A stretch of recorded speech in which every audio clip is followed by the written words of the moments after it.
Bonjour à tous, bienvenue sur BBI Boss Business Interview, le rendez-vous des acteurs économiques à impact positif dédié aux chefs d'entreprise.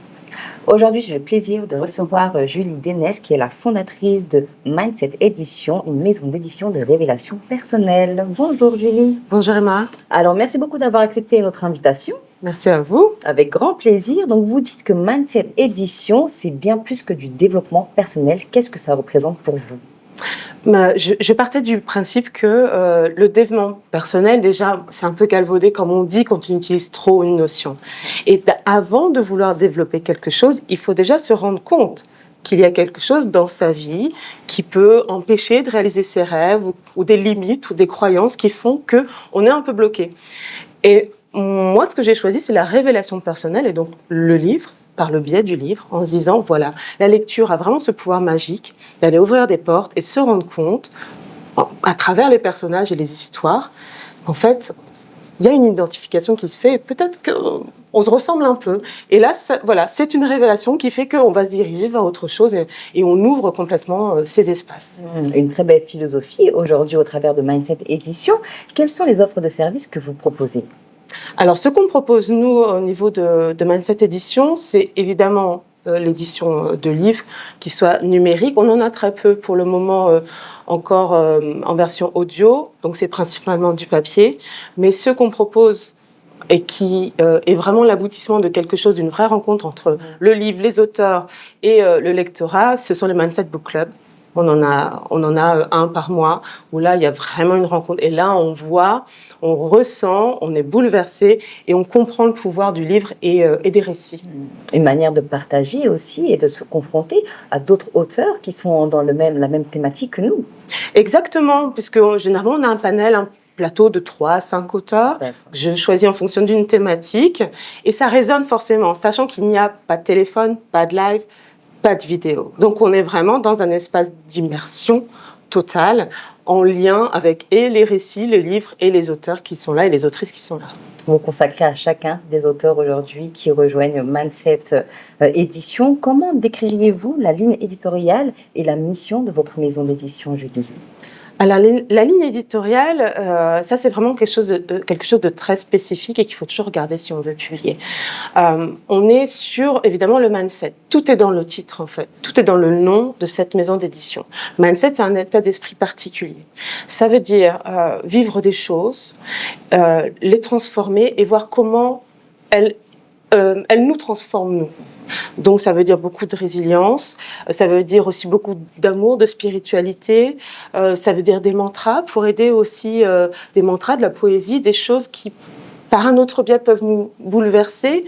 C'est de la révélation personnelle, donc on le disait tout à l'heure, c'est vraiment aller chercher, utiliser le livre en tant que messager intérieur pour permettre à chacun de voir la vie sous un angle différent. Et on espère le meilleur, en tout cas. Rassembler et fédérer autour du récit et de l'écriture. En plus de publier vos propres ouvrages, Mindset Édition propose-t-elle d'autres offres de services aux auteurs tels que le coaching ou encore l'accompagnement à l'écriture ? Alors, c'est pas encore quelque chose qu'on propose en tant que tel. Si on voit qu'on a vraiment un manuscrit qui nous intéresse et que on sent que c'est difficile, on prend en charge cet accompagnement. Donc, Mindset Édition peut proposer, dire voilà, on va se faire 3 heures d'écoute, on va reprendre le manuscrit, ou on va te faire des fiches, on va reprendre les personnages parce que c'est un roman, donc il faut quand même qu'on ait cet axe narratif, etc. On l'a fait pour certains auteurs, donc ça nous arrive, mais c'est vraiment au cas par cas. C'est pas quelque chose qu'on peut venir acheter sur la plateforme en disant je veux un accompagnement. Ça, c'est mon autre activité.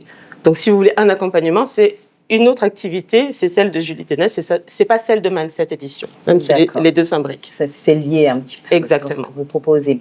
Quelle est votre approche concernant aujourd'hui les formats de publication comme les livres audio ou les e-books au sein de votre maison d'édition ? Alors, on sait très bien que c'est important aujourd'hui d'avoir les e-books. L'approche en termes de lecture, et ça a été démontré, n'est pas du tout la même.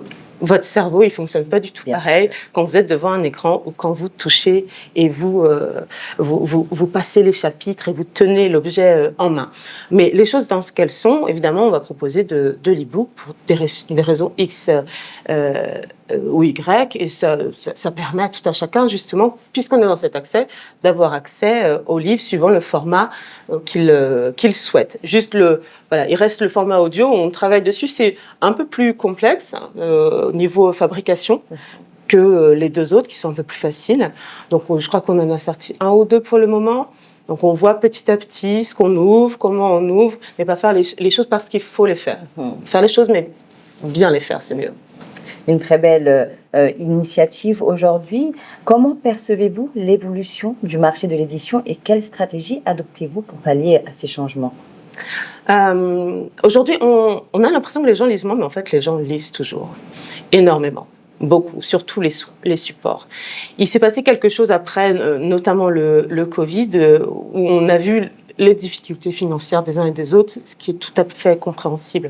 Donc une maison d'édition indépendante va avoir plus de difficultés à intégrer les librairies, à avoir accès à ces réseaux-là, qui sont des réseaux qui sont dits industriels, puisque ça reste une industrie, là où nous, on s'est mis en retrait. On reste, on va dire, artisan à ce niveau-là, puisqu'on n'est pas dans cette industrie. C'est écocide, et je crois qu'on oublie de le dire, le livre.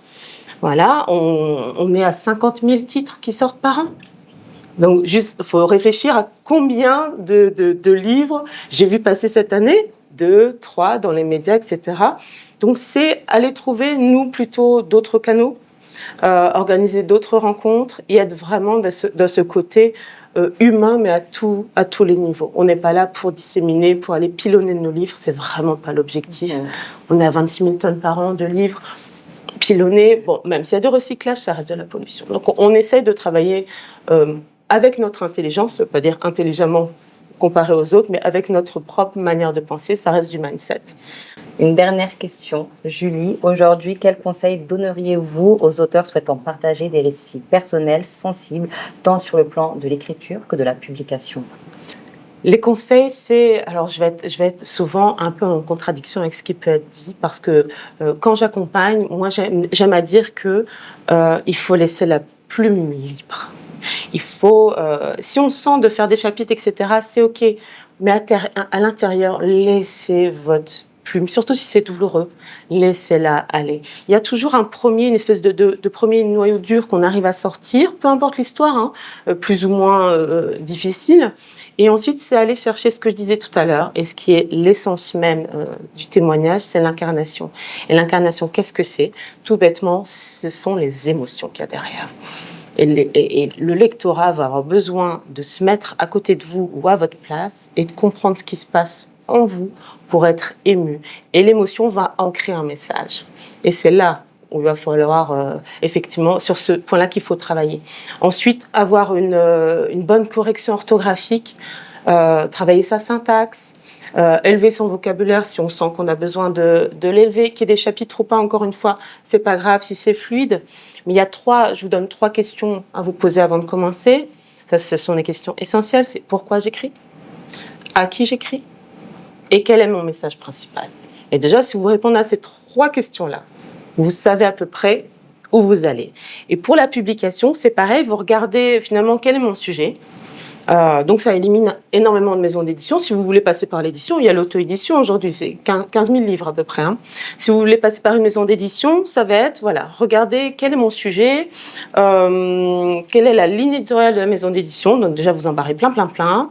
Vous regardez ce qui est publié, est-ce que ça vous correspond, est-ce que c'est aligné avec vos valeurs, avec ce que vous avez envie de faire, est-ce que c'est une grosse ou moins grosse, est-ce que vous préférez quelque chose d'un peu plus famille, d'un peu plus artisanal, est-ce que vous avez envie d'avoir accès à des événements ou pas. Il y a plein de critères, parce que et il faut savoir, et ça vraiment, il faut l'avoir avant de se dire je vais publier. C'est vous qui incarnez votre livre. Une maison d'édition, qu'elle soit grosse, petite ou ce que vous voulez, ne pourra jamais incarner votre livre. Merci Julie. Je rappelle que vous êtes fondatrice de Mindset Édition, une maison d'édition de révélation personnelle. Merci Emma. Avec plaisir. Merci à vous d'avoir regardé cette interview jusqu'à la fin et je vous dis à très vite pour une nouvelle émission de BBI.